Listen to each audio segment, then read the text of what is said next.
বন্ধুরা, কোনো কিছু সম্পর্কে ভালো করে না বুঝে কোনো সিদ্ধান্ত নেওয়া মূর্খামি ছাড়া আর কিছু না। অনেক সুন্দর সম্পর্ক নিমেষেই নষ্ট হয়ে যায় ভুল মন্তব্য বা সিদ্ধান্তের কারণে। আসুন একটি ছোট্ট গল্পের মাধ্যমে ব্যাপারটা বুঝে নেওয়া যাক। ছোট্ট একটি পরিবার রাজীবের, বাবা মা এবং তাকে নিয়ে তাদের পরিবার। রাজীবের বাবা দিনমজুরের কাজ করে সংসার চালায়। হঠাৎ করে একদিন তার বাবা খুবই অসুস্থ হয়ে পড়েন, যার ফলে তিনি আর কাজ করতে যেতে পারতেন না। পরিবারের জন্য দুবেলা দুমুঠো ভাত জোগাড় করা দুষ্কর হয়ে পড়ে।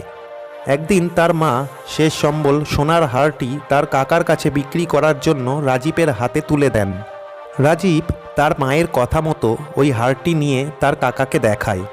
তার কাকা সোনার হারটি ভালো করে দেখার পর ফিরিয়ে দেন আর সাথে কিছু টাকা দেন। কারণ হিসাবে বলেন, এখন সোনার বাজার খুব মন্দা, দাম বাড়লে বিক্রি করলে বেশি টাকা পাওয়া যাবে।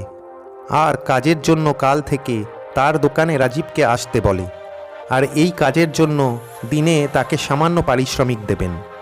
কাকার কথা মতো রাজীব নিত্যদিন দোকানে আসতো কাজ শেখার জন্য। দীর্ঘদিন কাজ শেখার পর সে কাজে দক্ষ হয়ে উঠল। একদিন তার কাকা রাজীবকে বলল, এখন সোনার দাম খুব ভালো, চাইলে তুমি হারটি বিক্রি করতে পারো। এরপর সে বাড়ি গিয়ে সোনার হারটি বের করে ভালো করে দেখল আর বুঝতে পারল এটা আসল সোনার হার নয়।